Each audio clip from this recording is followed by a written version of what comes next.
Ok, Excusez-moi, ils ont changé un peu leur micro. Alors, je vais bien demander surtout à ce que tous les micros sur Zoom soient coupés. Je vais demander dans la salle à ce que toutes les sonneries de téléphone soient coupées et commencer par remercier les personnes qui ont répondu présentes aussi bien physiquement dans la salle et ce malgré le temps atroce de Toulon, plus jamais les sudistes. Vous ne me direz de venir de mon nord pour trouver le soleil parce qu'il fait un temps de cochon chez vous. Voilà, ça c'est dit. Je remercie toutes les personnes qui ont manifesté un grand intérêt pour suivre cette conférence via Zoom et celles qui se sont déjà inscrites pour les replays qui seront disponibles mi-novembre. Il faut me laisser un peu de temps de les travailler. Ils seront annoncés dans nos groupes Facebook. Ils seront sur le site upgcs.org et ils seront sur la chaîne, les vidéos seront sur la chaîne YouTube UPGCS, chaîne où vous pouvez retrouver de nombreuses vidéos qu'on avait faites dès 2020. La première, je me souviens, Claude, octobre 2020, où on annonçait déjà ce qui allait se passer et comment on aurait pu aider les malades. Il y avait déjà 5 médecins et c'était un petit noyau d'un groupe de médecins résistants que Claude avait mis en place. Et je ne le remercierai jamais assez de la belle aventure qu'il nous fait vivre depuis 2020. Après, il nous a réunis, hein, Jean-Marc, chez lui. Ça a été aussi un moment exceptionnel en 2022. Et depuis, eh ben, cette belle aventure continue. Alors, on n'a pas de baguette magique et pas de baguette magique pour les victimes, mais on essaie d'aider, on essaie d'informer et on essaie d'agir le mieux possible dans l'intérêt des malades.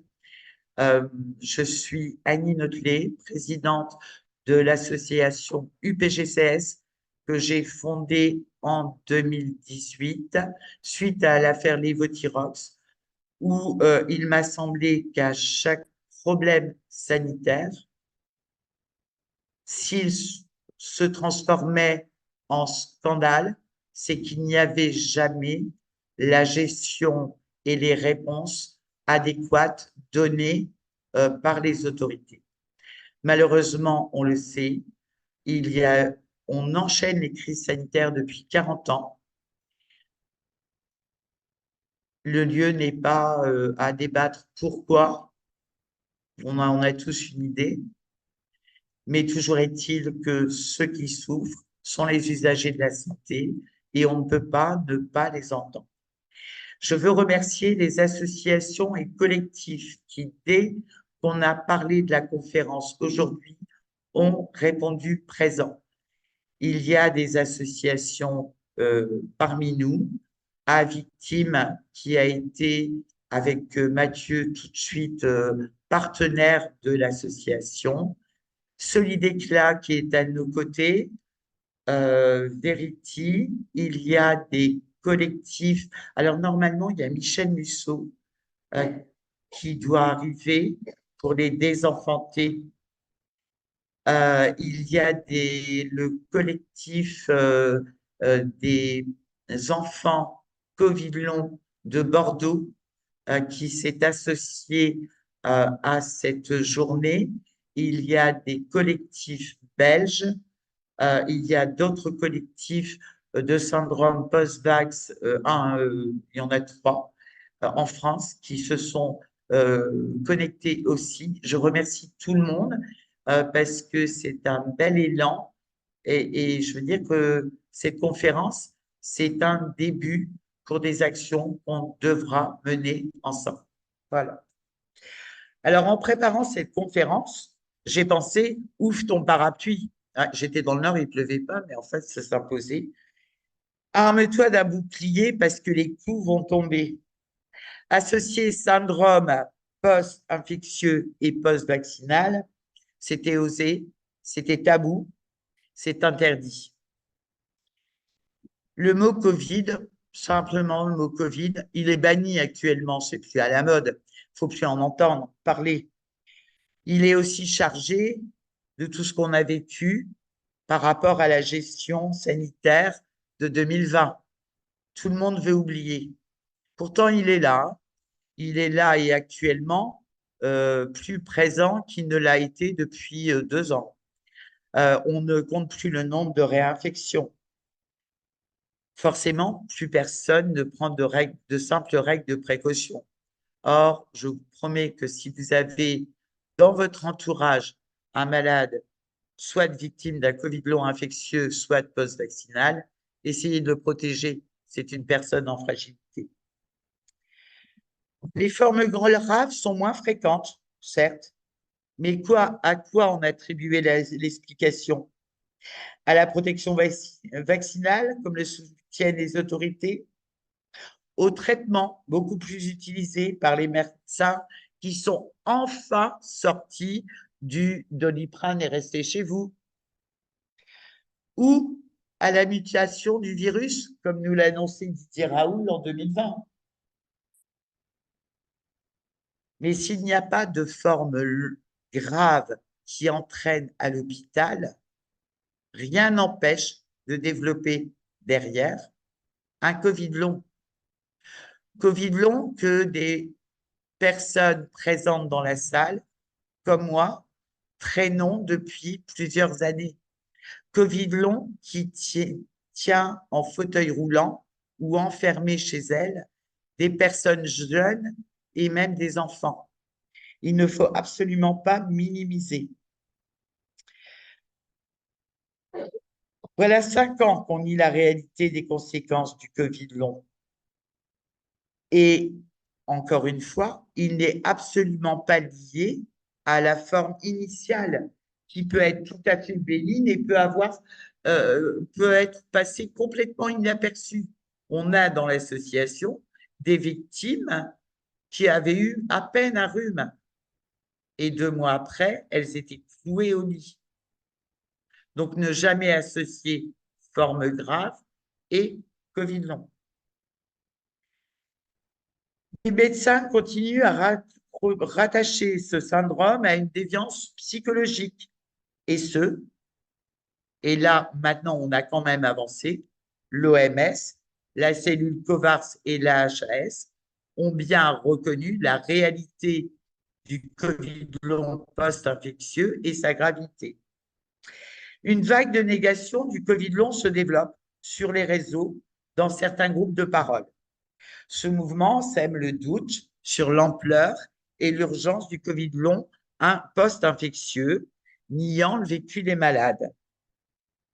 Reprendre cette négation du Covid long, l'évoquer pour nier les effets aussi post-vaccinaux, serait une offense aux victimes, qu'elles soient post-infectieuses ou post-vaccinales. Monter les Covid longs post-infectieux et les Covid longs post-vaccinales les uns contre les autres, c'est une offense aux victimes et on ne peut pas le tolérer. Une victime doit toute considération et n'est pas responsable de la cause de son état. Mais on ne peut plus monter les personnes non vaccinées contre les personnes vaccinées. Il faut entendre la parole des victimes. Les victimes du syndrome post-infectieux, comme celles du syndrome post-vaccinal, ont besoin actuellement de reconnaissance, de prise en charge médicale et administrative. Ils ne peuvent pas être des enjeux politiques. Il faut s'attacher à leur vécu, à leurs besoins, à leurs attentes. L'enjeu de la conférence de ce jour est de mettre en lumière plus de 2 millions d'adultes victimes d'un Covid long. Estimation de fin 2021, sans aucun référencement, puisque la loi sur le référencement Covid long n'a jamais eu son décret d'application. Qu'ils ont prévu de mettre ce référencement en place au sein des ARS, mais il n'y a pas les budgets pour, donc ce ne sera pas fait. Et dans ce recensement, on n'a jamais comptabilisé les enfants qui sont par milliers déscolarisés, parfois en fauteuil roulant, qui n'ont plus de vie, avec des parents qui ont dû complètement changer même leur profession pour rester près des enfants lourdement handicapés. En France, on commence à peine à les évoquer. Je vous rappelle quand même qu'on est à bientôt 5 ans de l'arrivée du Covid. Et il faut tout ce temps pour prendre en compte des victimes. Et on ne parlera pas du Covid long gériatrique. Alors là, vous êtes vieux, bah c'est l'âge, passez votre chemin. J'en fais partie. L'observation des crises sanitaires successives nous enseigne que le nombre réel de victimes d'une crise se découvre toujours bien tardivement, 10 ans, 20 ans après, quand enfin les médias se sont emparés du sujet, quand ont débuté les procédures pénales, et là, des victimes se découvrent. Elles sont enfin informées à l'ère de tous les moyens de communication. Est-il normal qu'on mette autant de temps à aller expliquer aux gens que peut-être ce qu'ils ressentent et ce qu'ils subissent depuis plusieurs années, c'est un syndrome soit post-infectieux, soit post-vaccinal. On est entouré de personnes autour de nous qui disent « je vais pas bien, je suis fatigué, j'ai des symptômes », mais sans jamais penser à leur forme Covid ou à leur vaccin. Mais quand est-ce qu'on les informe? Quand est-ce qu'on informe les médecins? Quand expliquera-t-on l'explosion des arrêts de maladie? La CPAM les attribue à des arrêts de maladie de complaisance. Et si c'était des gens épuisés par un syndrome post-infectieux ou post-vaccinal? Posons-nous la question. On a entendu Pôle emploi depuis 1 an et demi nous dire qu'il n'y avait plus de main-d'œuvre pour aller être serveur, pour aller dans les vignes. Les agriculteurs ne trouvent pas. Mais n'y a-t-il pas là un lien de cause à effet sur des personnes qui ne peuvent plus accomplir de tâches physiques? À 5 ans quasiment après la période Covid, je n'ai vu qu'un journal économique qui se soit posé la question et évoqué ce problème, c'est le journal Les Échos. Et j'ai même été étonné. Mais eux posent la problématique. Mais pourquoi n'est-elle pas reprise et étudiée? C'est très grave.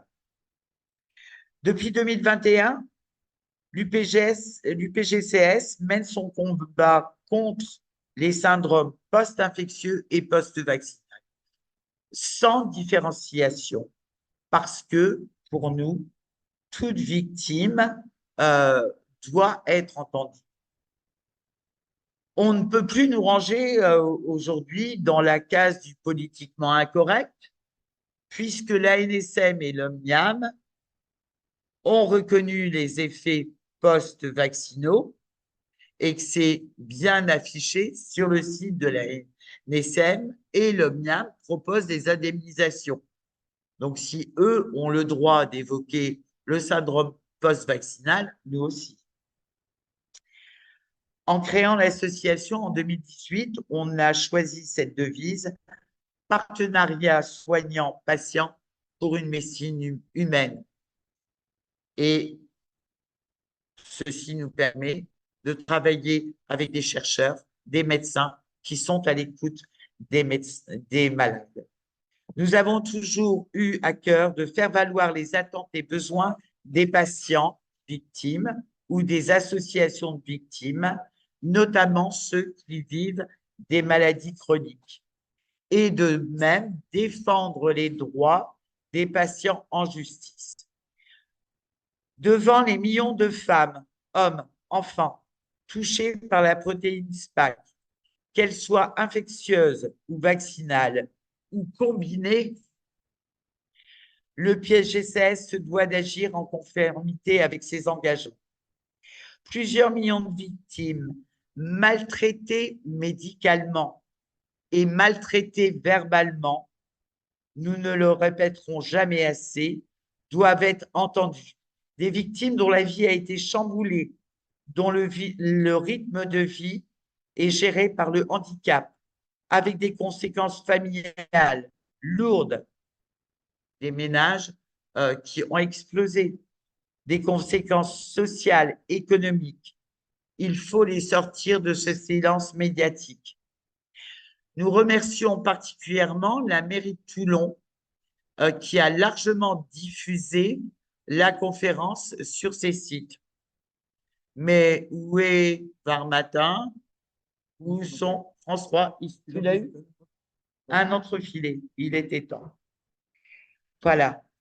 Nous espérons que d'autres associations viendront se greffer à ce mouvement pour des sensibilisations communes, parce que seule l'union nous donnera une réelle force pour mettre en lumière ce que vivent les victimes et obtenir les prises en charge médicales et administratives nécessaires. Voilà, je ne vous embêterai pas plus ce jour. Je vais laisser la parole aux conférenciers et à notre cher ami. Attends, est-ce que j'ai mon casque?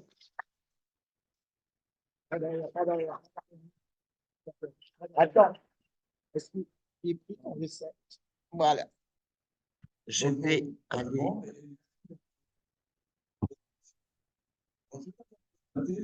Et évoquer mon parcours, mais c'est pas, ne vous inquiétez pas, c'est pour mieux comprendre comment on peut aborder le problème des infections chroniques et syndrome post-infection chronique et des problèmes concernant les hypothèses de Covid long chez les gens qui n'ont pas fait de formation. Alors, donc, j'ai fait biologiste hospitalier pendant 25 ans en hospitalier. Il y a des anciens internes qui sont ici. Et j'ai fait sur des tests de diagnostic que nous avions mis au point. J'ai fait une formation scientifique qui s'appelle l'International Mycoplasma, qui est un signe qui est devenu leader au niveau mondial, parce que les tests qu'on avait mis au point ont été utilisés dans tous les pays, concernant le diagnostic facile, aisé des germes intracellulaires, notamment les mycoplasmes. Vous allez entendre parler de ces petites bactéries qui sont sournoises et qui donc ont un rôle à jouer. Et c'est à cette occasion que j'ai pu travailler avec le professeur Montagnier, puisque vous savez que dans le sida, il avait démontré que les mycoplasmes jouaient un rôle d'amplificateur de la virulence du virus HIV. Et ces coopérations bactéries-virus sont aujourd'hui à l'origine de pas mal d'hypothèses. Ensuite, nous avons créé une deuxième société avec toute mon équipe qui s'appelle BioVetotest, qui est aujourd'hui à la Seine et qui s'appelle, puisque ça a été vendu, puis ça a très, très, très bien marché, on a mis au point au monde le premier vaccin contre la leishmaniose canine chez les chiens. Donc, si je vous dis ça, c'est premièrement pour comprendre l'importance des germes intracellulaires dans les évolutions des maladies chroniques, et deuxièmement, pour comprendre la difficulté qu'il y a à mettre au point un vaccin. Nous avons mis 7 ans pour mettre au point un vaccin et pour le finaliser et pour faire toutes les études concernant le vaccin vétérinaire. Alors, imaginez-vous, dans un vaccin français, comment on peut arriver à mettre un vaccin en 3 mois et dire qu'il n'y a aucun problème d'effet secondaire. Donc, et surtout avec une nouvelle technologie. Nous, la technologie du vaccin contre la leishmaniose, c'était une technologie classique avec un antigène dominant et qui était atténué. Et donc, c'est un peu comme la grippe, tout ça. Mais aujourd'hui, avec la vaccination ARN, c'est la première ARN messager. C'est la première fois où on fait fabriquer par notre organisme une toxine. Ça, il faut le faire. Qui dans cette salle va savoir combien vous allez sécréter de toxines avec l'ARN messager?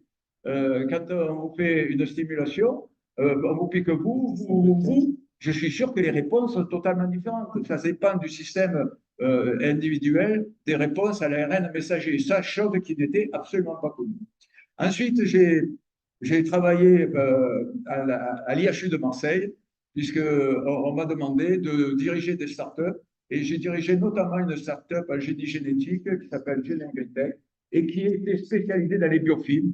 Vous allez voir pourquoi je vous parle de ça. Mycoplasme, vaccin, biofilm.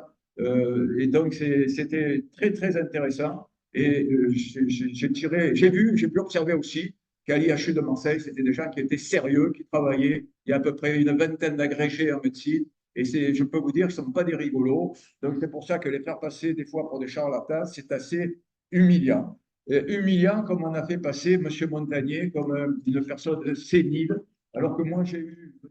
Montagnier tout le long de la crise de Covid, avant qu'il meure, il est mort il y a 2 ans. Je l'avais au téléphone et on était sur les mêmes hypothèses et il était loin d'être sénile. Et surtout actuellement, sa fondation, qui s'appelle la Fondation Montagnier, poursuit ses travaux. Et j'ai l'honneur, je ne vous cache pas que c'est une fierté d'avoir été proposé pour faire partie du conseil scientifique de cette Fondation Montagnier qui travaille sur les maladies chroniques. Donc, on retourne au Covid long, qui est une maladie chronique. Mais comme Annie vous l'a montré, l'UPGCS est une association de malades. Et je voudrais rappeler la constatation du deuxième prix Nobel français. M. Montagnier a eu le prix Nobel sur le HIV, mais il avait été associé à Mme Françoise Barré-Sinoussi, qui avait aussi le prix Nobel en même temps que lui sur le virus HIV, et qui avait dit à l'époque le rôle fondamental des associations de malades HIV pour faire évoluer la science. Parce que parfois, certains membres de la recherche scientifique sont un peu assis sur leur dogme et sur leur consensus. Or, si on ne dépasse pas les consensus actuels, on ne peut jamais. On... Pardon? Excusez-moi. Oui, donc, si un consensus ne veut jamais être dépassé, on ne peut jamais arriver à des gaps sur la recherche. C'est une histoire basique. Alors, après avoir donc rappelé tout ça, je mettrai donc en évidence le rôle fondamental qu'a joué le professeur Montagnier dans les coopérations bactéries-virus. Dans son livre Les virus et les hommes, il y a un paragraphe entier concernant les mycoplasmes. Ces mycoplasmes qui sont des petits germes que tout le monde peut avoir, notamment de temps en temps au niveau pulmonaire, mais surtout au niveau sexuel. Et ces mycoplasmes sont la terreur des laboratoires de virologie. Vous savez, quand on cultive des virus dans un laboratoire de virologie, dans 35% des cas, les cellules eucaryotes, c'est-à-dire celles qu'on utilise, que ce soit des cellules de rein de sel, des cellules ELA, que ce soit, quel que soit le type de cellule, sont contaminées par des mycoplasmes sans qu'on s'en aperçoive. Et bien, dans l'organisme, chez nous, c'est exactement la même chose. Les intracellulaires, notamment les mycoplasmes et un peu les chlamydiés, et beaucoup d'autres intracellulaires comme les borrelia, les coxiella, etc. Beaucoup, je ne vais pas tous vous les citer, les rickettsi, peuvent vivre à l'intérieur de notre organisme de façon sournoise en échappant par des mécanismes qu'on appelle des effecteurs à nos anticorps et surtout en échappant aux antibiotiques. Eh bien, on sait aujourd'hui que même les virus se mettent sous cette forme-là. Ils arrivent en créant des biofilms dans l'organisme. Donc, et je rappelle que le Covid long n'est ni plus ni moins qu'un syndrome post-infectieux chronique, comme le peut l'être la grippe longue. Quand il y a eu une grosse épidémie de grippe, on s'aperçoit qu'il y a aussi des formes. Alors aujourd'hui, on appelait l'encéphalomyélite myalgique, le syndrome de fatigue chronique, c'est à peu près la même chose, la fibromyalgie, et il y a même des formes de bactéries, il y a des virus qui donnent des syndromes post-chroniques infectieux, mais il y a aussi des bactéries comme les Borrelia qui peuvent donner des maladies de Lyme chroniques. Et donc, ces syndromes sont tous ont un dénominateur commun, c'est que ce sont des syndromes dysimmunitaires. Donc, ils sont assez compliqués à comprendre et à expliquer. Donc, ces bactéries et même les virus se mettent dans notre organisme sous forme de biofilms. Et donc, ils arrivent à coloniser notre organisme à l'insu de notre plein gré, comme dirait le coureur cycliste, je ne me rappelle plus le nom. Donc, si vous voulez, on peut, tout au long de notre vie, être colonisé. Et comme les organes génitaux des femmes sont tout à fait, totalement différents des organes génitaux des hommes, les femmes sont beaucoup plus sujettes à la colonisation de ces intracellulaires, mycoplasmes, chlamydes et autres, pour des raisons diverses, physiologiques, les menstruations rétrogrades, les accouchements, les infections materno-fétales, puisqu'à l'hôpital d'hier, on avait travaillé avec le docteur Buffel sur le dépistage systématique des infections materno-fétales à mycoplasme, et on en a trouvé pas mal, où on peut avoir, par ces germes-là, qui ont des enzymes particulières qui dégradent la membrane placentaire, donner une infection du fœtus, des prématurés ou des morts-nés, et ensuite des réactions immunitaires chez la maman. Et on a même des hypothèses concernant les hypothyroïdies liées aux fièvres du postpartum, qui, d'après Nicholson, un Américain, qui a travaillé la sérologie des femmes qui faisaient des fièvres du postpartum, il a trouvé 65% de cas qui étaient dus à des mycoplasma hominis. Et les chercheurs aussi en mycoplasme ont trouvé des communautés antigéniques entre la TSH et Mycoplasma hominis. Donc, ça s'appelle du mimicry, c'est des symptômes de mimétisme. Les germes qui ont un très petit génome arrivent à muter et à prendre des antigènes qui sont identiques à notre propre organisme. Donc, si vous voulez, c'est tout ça pour faire un lien entre les causes qui peuvent donner des maladies auto-immunes, puisque si vous avez un antigène commun avec l'organisme et le virus ou la bactérie, vous développez de façon chronique une maladie auto-immune. Donc, pour faire un lien entre maladie auto-immune et syndrome post-infectieux chronique, donc, si vous voulez, c'est une des raisons pour lesquelles les femmes font plus d'infections. Il n'y a pas que celle-là. Il y a des raisons génétiques, c'est le gène AIRE, pardon, le gène R. Il y a des raisons aussi des chromosomes, les deux chromosomes X qui peuvent être plus ou moins inhibés. Et il y a dans les microbiotes et donc les infections intracellulaires qui joueraient un rôle parce que, si vous voulez, ce sont tous des petits germes qui ont une facilité à non seulement donner des mimétismes, ça s'appelle à l'échappement, ils échappent en se déguisant, c'est l'art du déguisement, mais aussi à donner des biofilms. Et ce sont ces biofilms que l'on verra qui sont importants. Et ces MAI peuvent évoluer pendant de très nombreuses années. Par exemple, on s'est aperçu, les rhumatologues avec qui on travaille ont montré que avant d'avoir une polyarthrite rhumatoïde, il pouvait y avoir pendant 10 ans d'évolution où la simple signature, c'est la signature interféron, puisque dès que notre organisme est stimulé par une bactérie ou un virus, même sous forme de biofilm, il libère un excès d'interféron qui a un lien avec les signes, que ce soit neurologiques, auto-immuns ou autres, de toutes ces maladies chroniques. Donc, si vous voulez, ce lien entre maladie auto-immune et syndrome post-infectieux chronique est fondamental. Cette signature interféron est fondamentale. Il y a aussi une signature oxydante, parce que dès qu'on est porteur c'est ce que M. Montagnier avait souligné, dès qu'on est porteur cette colonisation, j'allais dire de germes, il y a d'autres noms. Hein. Moi, je les appelle les passagers clandestins. C'est ma façon de les désigner. D'autres les appellent des germes d'infection chronique, des germes de crypto-infection ou des germes quiescents, des germes quiescents, donc qui dorment tranquillement.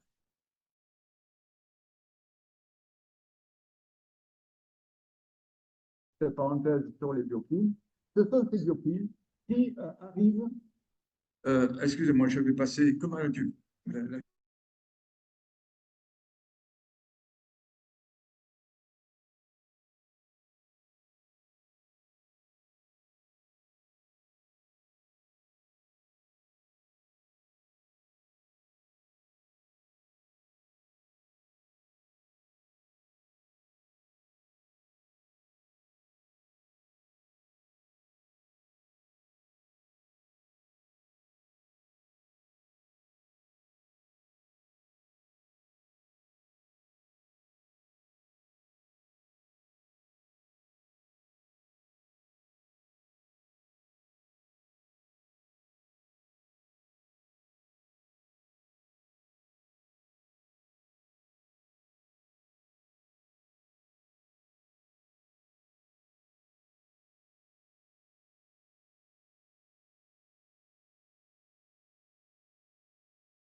Oui, nous nous sommes intéressés dès le début de la crise de Covid, avec mon fils qui est pneumologue hospitalier à Marseille, à l'hôpital de Saint-Joseph, au fait qu'il y avait des publications, notamment les Américains, qui travaillaient les, les géants opportunistes des poumons, a montré que quand il y avait des mycoplasma pneumoniae, des chlamydies pneumoniae et d'autres bactéries, par exemple les bactéries des parodontites, dans les gens qui avaient des gingivites ou des parodontites, mouraient 10 fois plus. Les gens qui avaient des biofilms bactériens mouraient aussi 10 fois plus. Et donc, on s'intéressait au rôle de ces biofilms, parce que dans les parodontites, par exemple, on sait que ce sont des biofilms avec des germes redoutable qu'il y a euh, dans ces... On a d'autres travaux du professeur Lina, c'est le travail qu'il y a sur la gauche. Vous voyez un trait plein, il y a trois petits pics en trait plein, c'est la présence de mycoplasma pneumoniae. Ensuite, un pointillé, c'est la présence à gauche du virus syncytial respiratoire. Et à droite, le grand pic, c'est la présence de virus influenza, donc de la grippe, notamment le B. Et lorsque c'était noir, les rectangles noirs, c'est lorsqu'on retrouvait chez le même malade les deux. Donc, on s'apercevait des études qui ont été faites par M. Lina, c'est vieux, hein, c'était avant l'an 2000, vers 1998, il y avait une superposition entre la présence de bactéries infectieuses et la réplication du virus, où on avait le virus en très grande quantité qui se présentait chez des malades. Et donc, on voyait que ça se présentait pour un virus, le virus respiratoire, et un autre virus à droite. C'est exactement ce que nous avions déposé un brevet à l'époque international mycoplasma, où on avait montré que des bactéries pouvaient repliquer, notamment des bactéries comme les mycoplasmes, pouvaient repliquer de l'herpès, du virus syncytial respiratoire et à l'époque, c'était de l'influenza. Et on a d'abord travaillé dans la crise de Covid à la recherche pourquoi, comment ça pouvait se faire. Et on a travaillé avec un chercheur italien qui s'appelle Carlo Brogna, qui a montré, c'est la deuxième diapo qu'il y a sur la droite, qui a montré que le virus Covid arrivait à se comporter comme un bactériophage.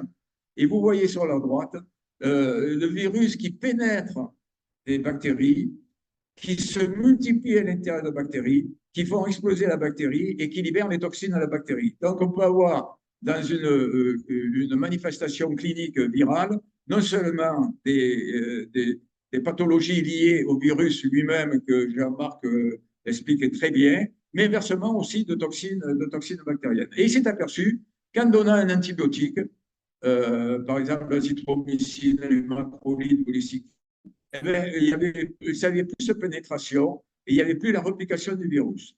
Donc, c'était déjà une première piste. Et ce qu'on a fait à l'IHU de Marseille, vous avez en bas, c'était il y a un an, on a montré qu'en mettant in vitro un mycoplasme pneumoniae avec un SARS-CoV, on avait en 24 heures une augmentation, pardon, c'est des charges virales, une augmentation de la charge virale en virus SARS-CoV. Donc, mais ça ne durait que 24 heures. Au bout de 24 heures, on n'avait plus le même phénomène, ça n'allait pas le loin. Donc pour nous, on s'est dit, c'est pas possible, c'est le mécanisme, il doit y avoir autre chose. Et dans cette autre chose, on s'aperçoit, alors par exemple, je vais vous citer un exemple, quand une femme fait un papillomavirus au niveau endocervical, même si c'est un papillomavirus oncogène, le 16, le 18, le 32, on a une dysplasie dans un premier temps avant d'avoir un cancer, avant que les cellules se multiplient trop. Et dans cette dysplasie, s'il y a des mycoplasmes, on s'aperçoit que ces germes intracellulaires font augmenter et font arriver à la phase cancéreuse beaucoup plus rapidement. Ça avait été démontré aussi par M. Montagnier dans les urétrites chez les hommes. Les hommes qui avaient des urétrites avec des germes intracellulaires avaient une charge virale dans le sperme en virus HIV très importante. Et inversement, dès qu'on les traitait avec un macrolide comme l'azithromycine, ils avaient une chute de la charge virale. Donc, cliniquement, on avait toujours cette relation. Et aujourd'hui, de plus en plus, les vétérinaires avaient beaucoup travaillé là-dessus, sur les interrelations, parce qu'un vétérinaire, les mycoplasmes jouent un rôle très important en vétérinaire. Ça décime des cheptels entiers d'ovins, de bovins, de cochons et de poulets. Donc, si vous voulez, les vétérinaires travaillent beaucoup plus ces petites bactéries que nous, où ça ne donne pas encore pour le moment. C'est que pour le moment, pour un clinicien, Mycoplasme chlamydie, ça donne un peu de pneumopathie atypique, mais surtout un peu de problèmes urétro ou vaginaux. Et malheureusement, ce n'est pas que ça. Donc, on a regardé et mon fils m'a dit, mais regarde dans les bronchopneumopathies obstructives, les BPCO, vous savez, ces maladies chroniques comme les fumeurs souvent, eh bien, ils se sont aperçus que dès qu'il y avait un biofilm, le moindre virus, même un rhinovirus, qui est un petit virus qui normalement nous donne nous, pas grand-chose, donne des aggravations de ces BPCO. Et à ce moment-là, en donnant un antibiofilm, et donc c'est l'azithromycine, les macrolides, on va venir 2 secondes après sur les antibiofilms, on a donc une chute des symptômes cliniques. Pareil pour les fibroses kystiques, les mucoviscidoses, vous savez, ce qui touche un certain nombre d'enfants qui ont des maladies très graves, même mortelles, où on s'aperçoit aussi que le biofilm du pseudomonas qui colonise les muqueuses de ces enfants aggravent les moindres infections virales et en donnant de l'azithromycine, on a une chute du biofilm. Alors, ces mécanismes-là nous ont fait penser au rôle des biofilms dans les maladies, non seulement dans les formes graves, mais aussi dans les formes chroniques, notamment dans les covidiotes. Alors, vous savez que même je vous l'ai dit, même les virus peuvent donner des biofilms. Et ces diapos suivantes, je vais vous montrer. Qu'est-ce qu'un biofilm?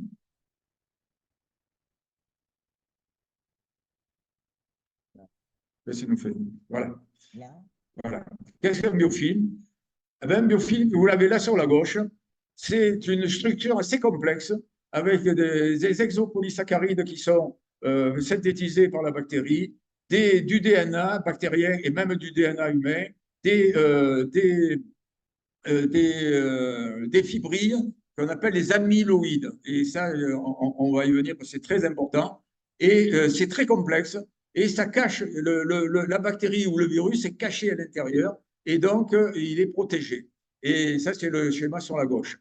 Et en haut à droite, vous avez donc la façon dont un virus arrive sur un biofilm et qui est colonisé par les amyloïdes du biofilm et qui arrive à être 10 fois plus virulent, 100 fois plus virulent.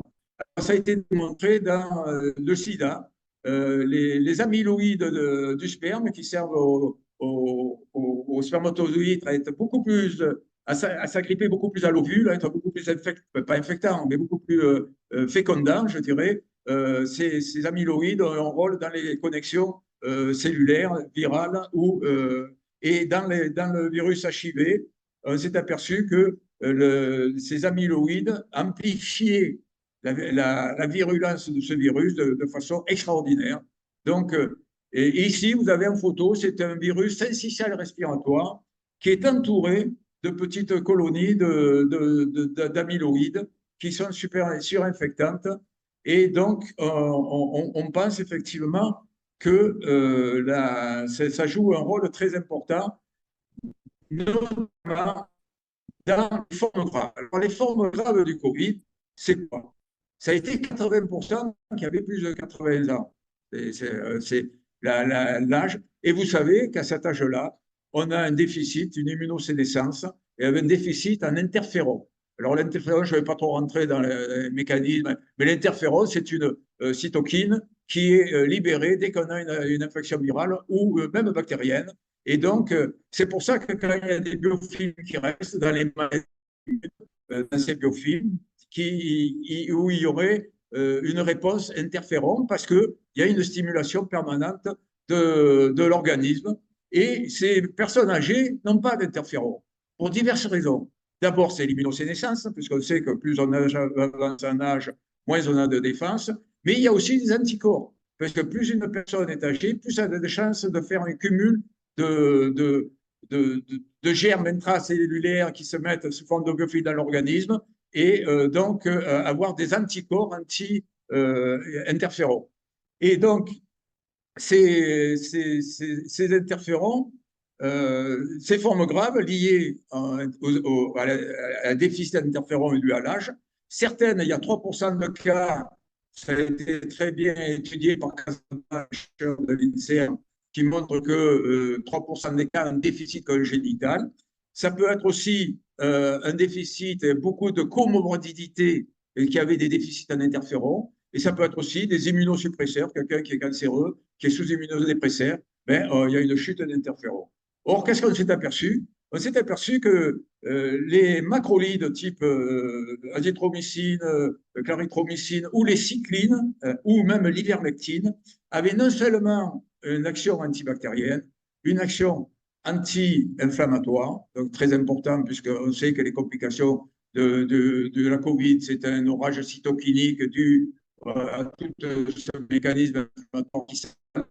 Et troisièmement, surtout une action antibiophile. Donc, on a des tas de molécules, et c'est pour ça que dans le monde entier, il y a des tas de gens qui ont traité avec des molécules un peu diverses.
Ah ben c'est toi qui coupe le micro. Tu me fais exprès, tu me sabotes. Tu sabotages, ça dit. Alors, je vais vous expliquer quelque chose. Quand je vous ai dit tout à l'heure que les mycoplasmes étaient dans les syndromes post-infectieux chroniques, avaient leur place. Les Américains, parce qu'il n'y a pas beaucoup de gens ici qui travaillent dans ce domaine, il y a Mme BBA en Bordeaux, mais elle est un peu, disons, dogmatique. Et par contre, les Américains, vous avez Taylor Robinson, vous avez tout ça qui travaillent beaucoup là-dedans. Et ils ont étudié les mycoplasmes dans les syndromes post-infectieux chroniques, comme l'encéphalomyélite. Qu'est-ce qu'il m'a fait, lui? Qu'est-ce que j'ai dit tout à l'heure? Qu'est-ce que j'ai dit? Voilà. Que le seul qui ne couperait pas sa sonnerie. Non, il est coupé. C'était là, j'avais mis une horloge. Et dans les infections chroniques comme l'encéphalomyélite, la syndrome fatigue chronique ou l'hypomalgie, eh ben, il y a une étude publiée en novembre 22 2002 en biologie médecine a montré que 70% des patients souffrant de syndrome de fatigue chronique ont été testés positifs pour les mycoplasmes. Une autre étude publiée en juin 1999 dans la revue Rhumatologie a révélé que 54% des patients atteints de polyarthrite rhumatoïde ont été positifs pour les mycoplasmes. Et dans le journal de Rhumatologie, en octobre 1997, les anticorps pardon, le docteur Nicholson, professeur à l'Université du Texas à Houston, a trouvé les mycoplasmes chez environ la moitié des patients atteints de fibromyalgie ainsi que ceux atteints d'arthrite. Donc, si vous voulez, vous voyez bien qu'il y a cette lignée, d'après nous, entre pourquoi les femmes dû, à mon avis, aux problèmes anatomiques. Pourquoi les mycoplasmes des chlamydiés? Alors, les chlamydiés aussi ont été retrouvés. Hein. Par exemple, en ce qui concerne la chlamydia pneumoniae, il y a eu 50 à 60% des cas qui ont été retrouvés dans la fibromyalgie. dans les spondylarthrites ankylosantes aussi. C'est une des rares maladies auto-immunes où il y a à peu près l'équivalence entre les hommes et les femmes. C'est dû au chlamydier et les hommes attrapent aussi autant d'infections chroniques à chlamydier, trachomatis que les femmes. Donc, au niveau de ces biofilms et de décolonisation, les formes graves, donc, on expliqué aussi, non seulement par la chute de l'interféron, hein, comme je vous l'ai expliqué, mais aussi par les biofilms. Et qu'est-ce qui se passe qui peut expliquer l'arrivée d'un Covid long dans une forme grave? Dans une forme grave, vous allez voir, il y a une charge virale importante. Voilà. Vous avez dans les formes graves une charge virale importante.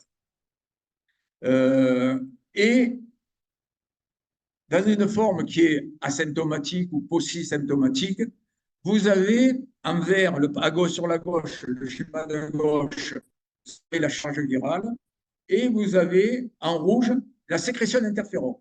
Donc, dès qu'il y a un virus qui arrive, notre organisme, qui est un organisme de quelqu'un qui n'est pas âgé, va synthétiser beaucoup d'interférons et va neutraliser le virus. Vous voyez que la charge virale en vert se chute. C'est ce qu'a démontré l'IHU quand on traitait un ambulatoire précoce et les malades, il y avait une chute de la charge virale.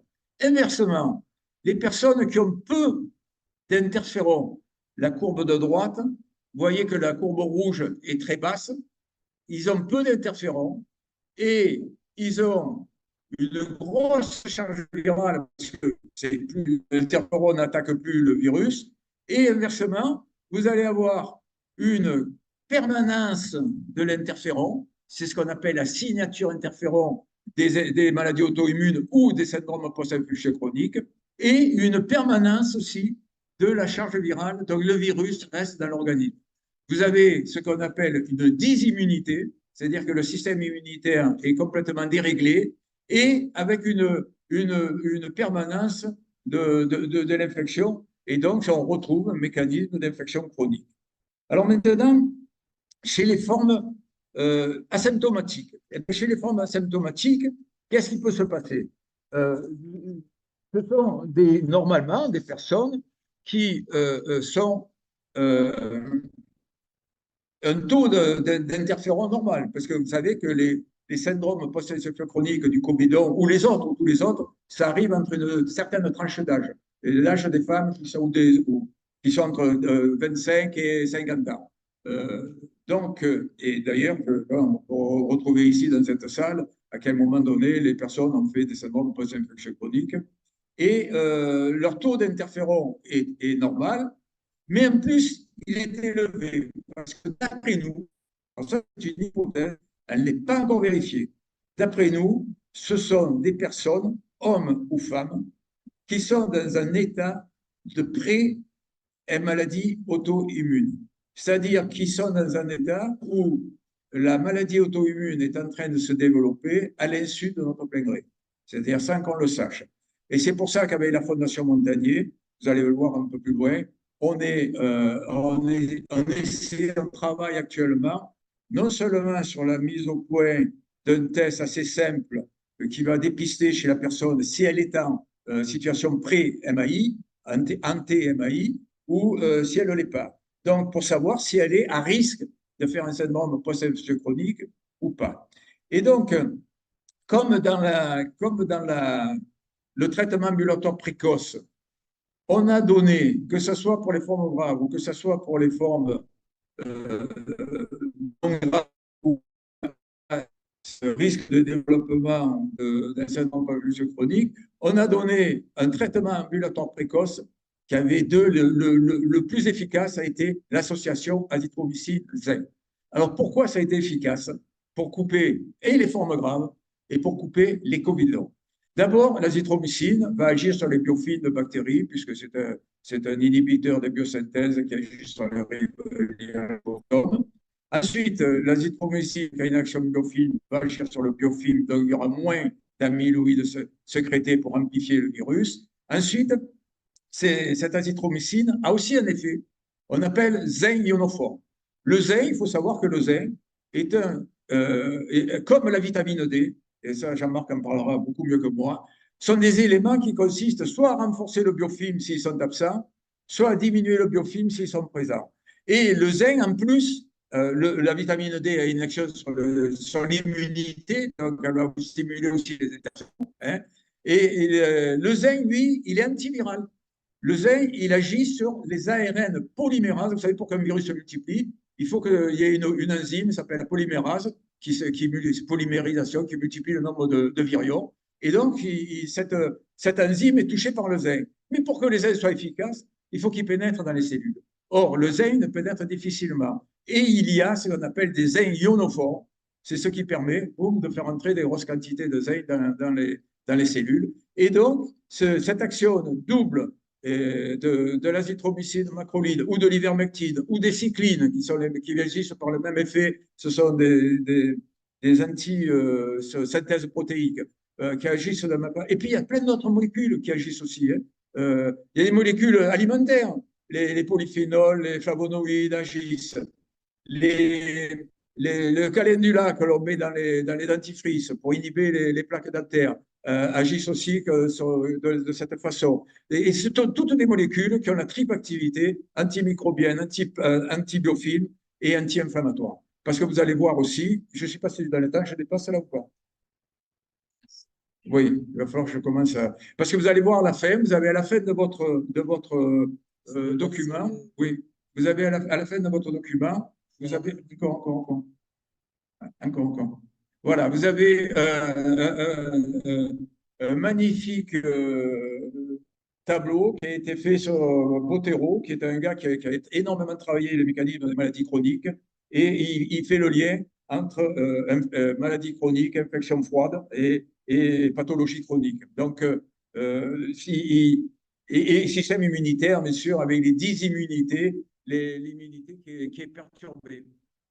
Et donc, si vous voulez, je suis clair, hein, tout ça, ce sont des mécanismes multifactoriels, polyfactoriels. C'est-à-dire qu'il y a toujours une partie de génétique dedans.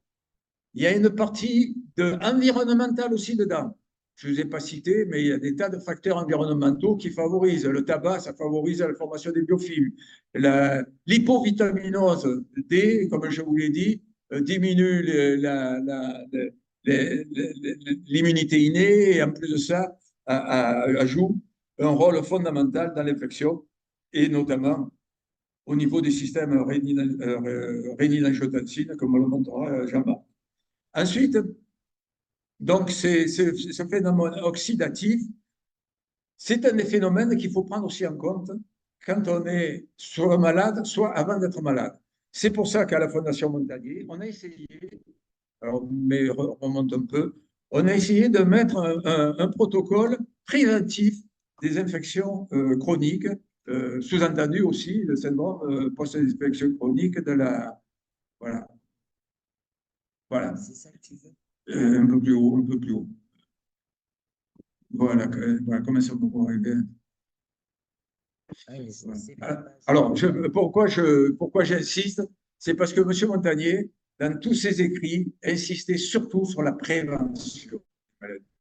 Alors qu'aujourd'hui, on est poussé par une industrie pharmaceutique qui est axée sur le traitement, qui met au point des nouvelles molécules et qui font abstraction notamment des molécules de repositionnement, parce que c'est en étudiant les molécules de repositionnement qu'on a pu traiter et éviter les formes graves et éviter les combidons.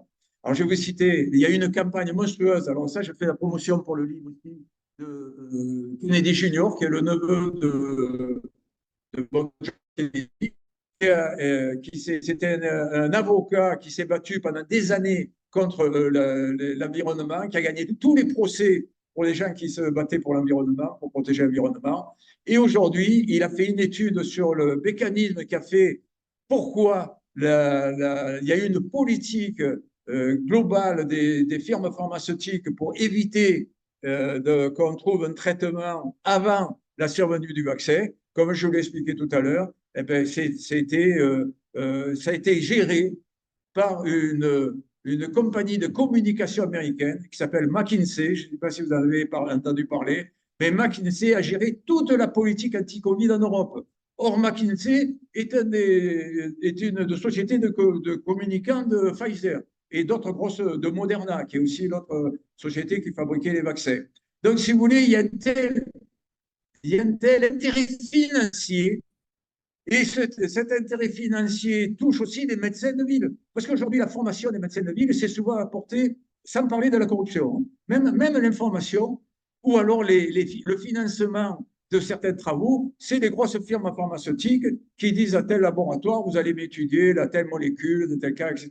Et c'est pour ça on fait des études randomisées à double aveugle et qu'on obstrue, on élimine totalement les publications des rétro-analyses observationnelles. Et pourtant, la médecine, depuis la nuit des temps, a été faite par des études observationnelles. C'est en observant des mécanismes qu'on s'est aperçu. Moi, je ne vous cache pas que s'il n'y avait pas eu les 3 médecins de l'Est, qui s'appellent M. Gastaldi, le docteur Erstein et Mme Sabine Vallière-Franco, qui avaient dit, mais je ne comprends pas, j'utilise l'azithromycine zinc et je n'ai pas de mort.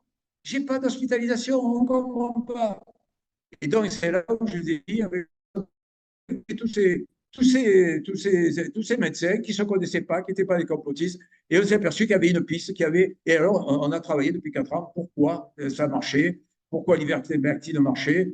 Alors l'hydroxychloroquine, je ne vais pas faire une offense à mon ami Didier Raoult, mais je pense que l'hydroxychloroquine est utile si le malade est traité trop tard. Vous savez qu'il faut traiter, par exemple, le Paxlovid, qui est une molécule très chère, qui est un antiviral commercialisé par Pfizer. Ils vous disent qu'il faut le traiter dans les 3 ou 4 premiers jours. Ben, tout médicament doit être traité dans les 3 ou 4 premiers jours. Et c'est pour ça que ceux dont on vous parle de repositionnement, il faut les traiter très tôt. Et si on dépasse 6, 7, 8 jours, on passe de la phase virale à la phase inflammatoire. Et alors là, c'est vrai que l'hydroxychloroquine, qui est donné dans les maladies auto-immunes, dans le lupus érythémateux, dans la polyarthrite rhumatoïde, est un immunomodulateur, donc il va freiner cet orage cytokinique. Et c'est vrai que là, il est utile. Et c'est pour ça que c'est ce même mécanisme qu'il est donné dans les maladies auto-immunes. Donc, je ne sais pas si je sais pas où j'en suis, parce que oui, s'il y a des questions, peut-être, voilà. Je pense qu'on pourrait passer aux questions, ce serait plus pratique pour vous. Et voilà, si vous avez des questions, essayez d'y répondre. Il y a le micro qui est dans la salle.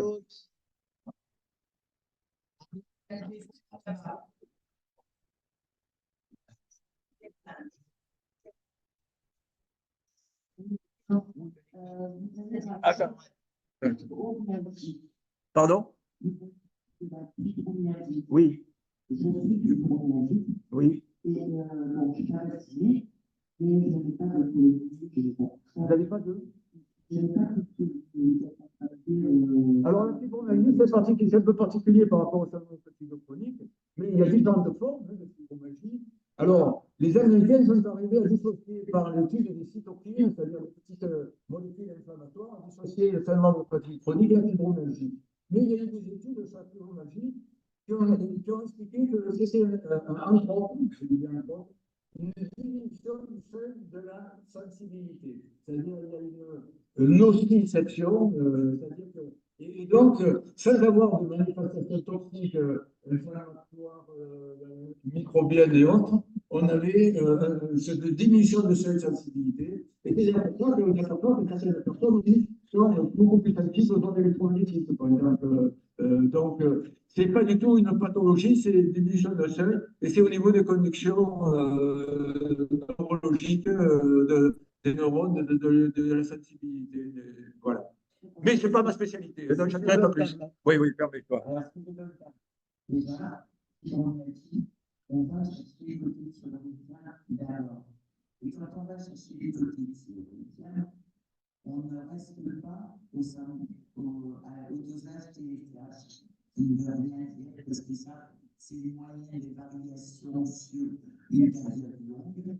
On va chercher le T4, le taux de T4 libre, qui est la mode inactive, et voir comment elle est transformée en étant libre. À partir de là aussi, on s'intéresse. Et Jean-Marc le reprendra, et j'ai lu, de toute façon, on verra cet après-midi, que d'autres médecins le feront. On s'intéresse d'abord à son taux de vitamine D et à son taux d'iode. Et ça, vous en trouverez toute la vie. Ah, quand on a eu cette approche-là, on a déjà peut-être une chance de baisser ces niveaux de par exemple. À l'époque, je n'étais pas du tout renseigné sur les pathologies thyroïdiennes et je me suis fait opérer de la main gauche pour tester, c'est la quelqu'un comme tout le monde. Et parce que je trouvais que c'était moins handicapant, on commençait par mon main gauche, tester un peu. Et puis, il y a eu le problème du téléphone qui est arrivé et je me suis formé sur les pathologies thyroïdiennes. Et ben, je ne me suis jamais fait opérer la main droite qui était la plus touchée parce que je n'ai plus alors je n'ai plus de problème de canal carpien dès que mon traitement thyroïdien est bien mis en place. Idem le syndrome des jambes sans repos. Une fois que mes taux de vitamine D, de d'iode sont bons et que mon traitement, mes T4 et T3 sont bons, et quand je dis sont bons, ce n'est pas les normes laboratoires, ce n'est pas l'approche française, c'est la médecine fonctionnelle qui va suivre de façon pointue. Alors, certains disent que c'est mon cheval de bataille parce que j'ai commencé par là mon parcours associatif, mais non, c'est parce que je le retrouve dans plein de pathologies.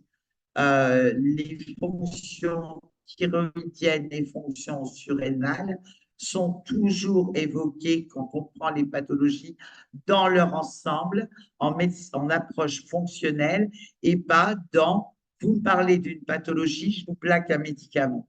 Si c'est l'approche Big Pharma, ça ne fonctionne jamais. Si ça fonctionne pour Big Pharma, ça ne fonctionnera pas pour vous. Si vous voulez aller mieux, il faut aller chercher les causes profondes. Donc, il faudra aller investiguer là plus loin et tu sais où trouver. Alors, il y a quelque chose que je ne vous ai pas donné. Bon, vous avez dans le document que je vous ai remis, le bilan préventif, on dit après 40 ans, pour savoir si on est mais vous avez vu que le problème des thyroïdites. Nous avons une hypothèse des hypothyroïdies liées au postmortem, etc., qui sont en relation avec le nombre d'enfants qui ont avorté ou le nombre d'enfants qui sont nés en petit poids, prématurés, etc., etc. Il y a une relation, je pense qu'il y a une relation entre justement hypothyroïdie et syndrome maladie auto-immune et syndrome post-infectieux chronique. C'est pour ça qu'on propose à la Fondation Montagnier un dosage d'IFN, qui est la signature interféron, un dosage de vitamine D et de zinc, parce que le vitamine D et le zinc sont toujours très importants, un test d'ondes électromagnétiques. Alors, la Fondation Montagnier, pour savoir si on a des petites bactéries chez nous sans le savoir, ils ont mis au point un test qui est sur les chercheurs ont travaillé depuis des années, qui s'appelle l'émission d'ondes électromagnétiques. Il s'avère que les DNA, l'ADN des bactéries ou des virus, parce que vous apercevez que c'est les virus à ADN qui donnent des infections qui restent cachées, beaucoup plus que les autres. Hein. L'herpès, le CMV, le BV, tout ça, ce sont des infections virales que l'on porte à nous. Hein. Il y a 90% des gens qui sont dans cette salle qui ont des CMV, des EBV, etc. Et donc, cette émission d'ondes électromagnétiques arrive à prouver qu'il y a dans notre organisme tel. Alors, ils ont beaucoup travaillé sur les maladies de Lyme.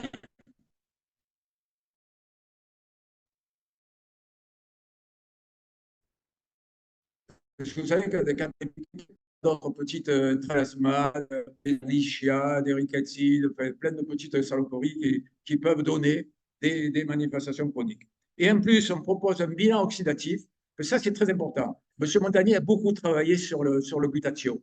et a beaucoup travaillé sur le glutathion. Et autant, Didier Raoult dit, si tu veux être en bonne santé, tu prends l'équivalent d'un cardégique plus de la vitamine C. Alors, normalement, c'est un demi-comprimé d'UPSA tous les 2 jours. Ce demi-comprimé d'UPSA à 350, ça donne à peu près 80 par jour. Donc, lui, c'est l'aspirine, mais comme c'est des anti-inflammatoires tous les deux, et M. Montagnier, c'est glutathion, vitamine C. Et il existe des compléments alimentaires où les deux sont associés.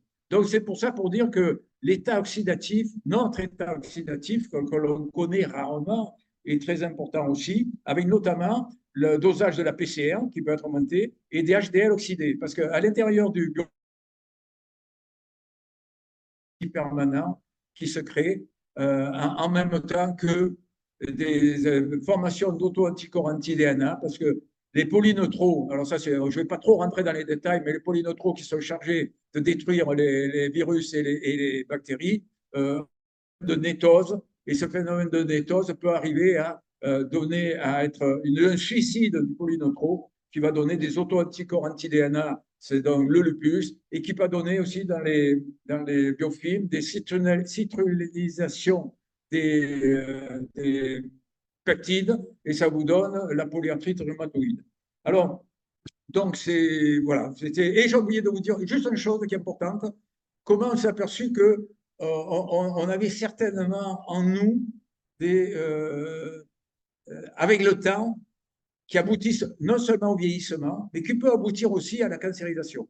Parce que tous ces mécanismes intracellulaires, qui ne sont qu'un des facteurs, je suis bien présent, il y a la génétique, il y a les facteurs environnants, toxiques, les émulsifiants de l'industrie alimentaire qui bourrent de produits, des antioxydants de produits alimentaires aussi, qui sont des accélérateurs de ces mécanismes. Mais au final, on a toujours une petite bactérie qui se promène, qui vit en nous.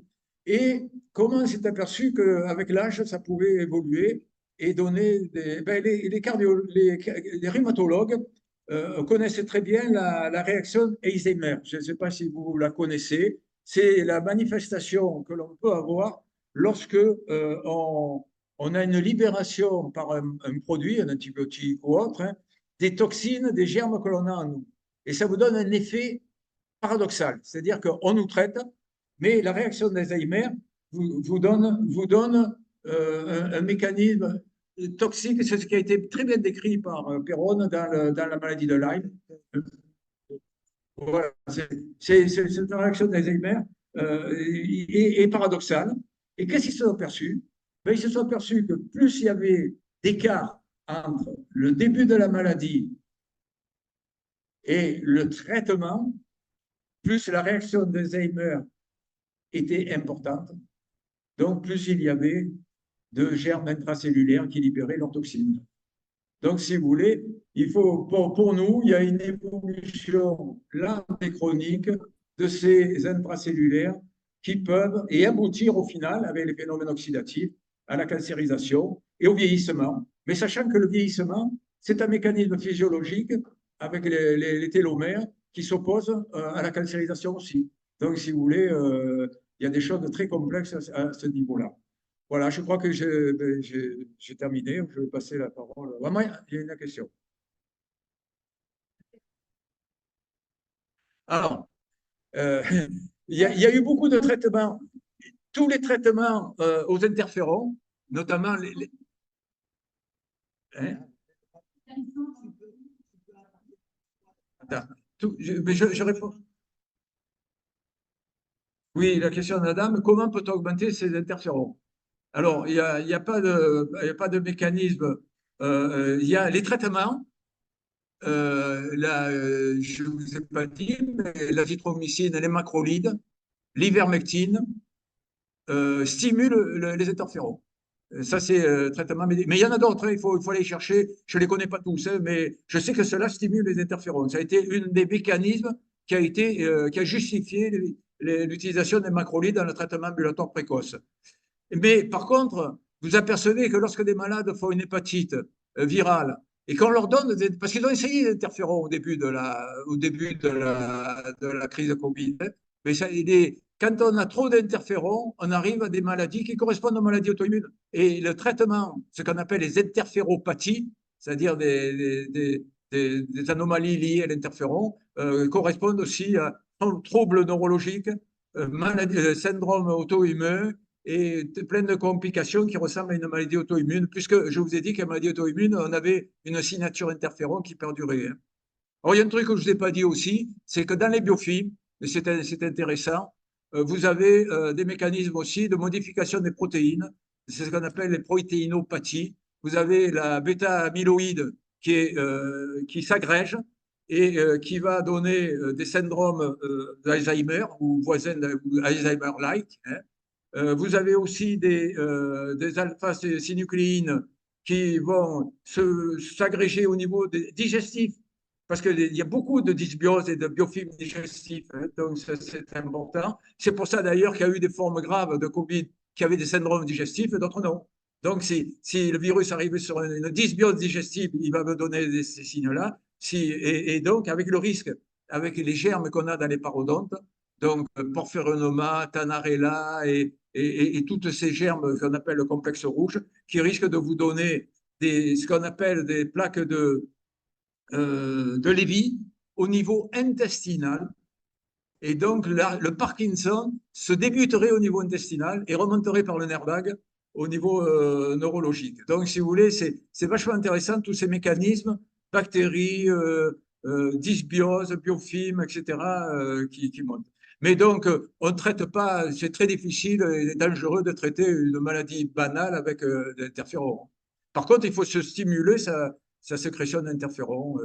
Alors, par exemple, moi, je pense que dans la prévention des maladies chroniques, il y a beaucoup de facteurs qui jouent. Il y a notamment l'alimentation, éviter les alimentations industrielles, et éviter les stress. Vous avez vu que dans le tableau, que je vous ai montré, le stress et maladies chroniques, ça vous joue beaucoup. Et on s'est aperçu que les personnes qui faisaient des maladies, des Covid longs, il y avait beaucoup de gens stressés. Soit des femmes qui étaient en hyperactivité professionnelle, soit des gens qui faisaient trop d'activités sportives. Vous savez que l'activité sportive lente vous donne une stimulation de l'immunité innée. Et inversement, ça a été testé chez des chevaux. On a pris des chevaux, il y a des heures, on les a fait cavaler au trot et les autres au galop. Et on a dosé leurs molécules qui reflètent l'immunité innée. On s'est aperçu que ceux qui faisaient du galop avaient une chute de l'immunité innée, notamment aussi d'interférons et autres. Donc, il y a l'équilibre physique, l'activité physique mais lente, la marche ou la natation, pas d'activité violente, l'alimentation. Par exemple, l'alimentation méditerranéenne. Il y avait des travaux. Il y a le professeur Pierre-Édouard Fournier, qui est celui qui a remplacé Raoult à l'IHU, a beaucoup travaillé sur les intracellulaires. C'est sa spécialité. Ils ont publié à Lausanne il y a l'an passé, comme quoi l'huile d'olive était active sur les chlamydiés. Donc, vous voyez, c'est sur un intracellulaire. L'ail est très actif. Il y a beaucoup de molécules qui sont actives naturellement dans l'alimentation. Et c'est pour ça que je pense que le régime méditerranéen ou le régime crétois, qui utilise beaucoup de ces molécules-là, les polyphénols, les flavonoïdes qu'il y a dans les fruits rouges, tout ça, c'est très important. Et par contre, dès que vous avez une infection virale, M. Montagnier me disait, Claude, dès que j'ai un début de grippe, je prends un comprimé d'azithromycine avec un peu de zinc et poum, ça passe. Et vu les travaux que j'ai, et l'aspirine, je ne vous coupe pas, mais l'aspirine a une action stimulante sur les interférons. Et donc, c'est une des raisons pour lesquelles on a cru que l'aspirine était antivirale. Non, elle n'est pas directement antivirale. Si on met de l'aspirine dans un tube à essai avec des cellules où on cultive les virus, mais elle stimule l'immunité innée. Et donc, lui, il dit, et le glutathion, lui, de façon chronique, il prenait son glutathion, vitamine C, voilà. Mais surveiller son taux de vitamine D aussi, je pense que c'est très important. Jean-Marc dira mieux que moi, surveiller son taux de zinc, parce qu'on s'est aperçu que tous les malades qui faisaient des formes graves avaient des taux de vitamine D et des taux de zinc très bas. Hein, donc, Voilà, donc voilà, j'ai terminé.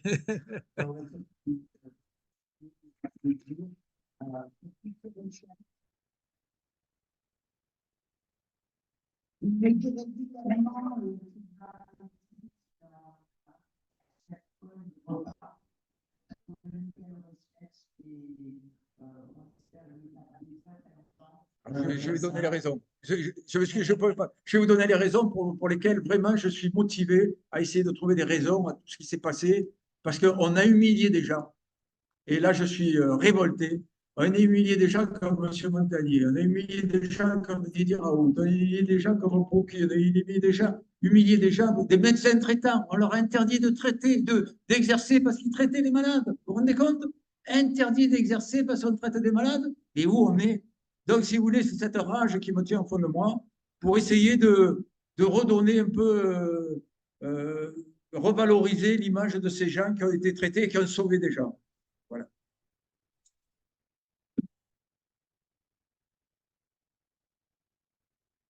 Alors, on va faire une petite pause de 8 minutes, 10 minutes maximum. Comme ça, ceux qui veulent passer aux toilettes peuvent.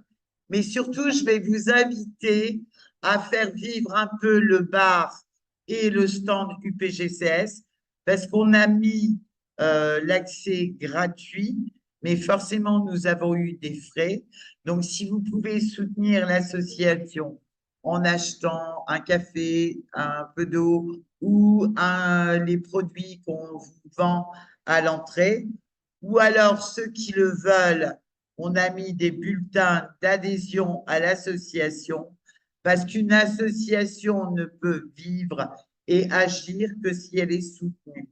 Et je dis la même chose pour les gens, les personnes qui sont connectées sur Zoom. Beaucoup nous ont demandé gentiment si le Zoom était payant ou si les replays seraient payants. Non, l'accès est gratuit, mais il faut être conscient que les associations ont besoin de vous pour agir et donc il faut penser à nous soutenir, soit en achetant nos petits produits, soit et là c'est encore le mieux parce que une fois que vous êtes adhérent, vous recevez par mail toutes nos actions. Donc, si vous voulez adhérer, Nelly est à l'entrée et elle vous attend. Voilà. Et donc, dans allez, 10 minutes max, vous aurez le plaisir d'écouter Jean-Marc. À tout de suite.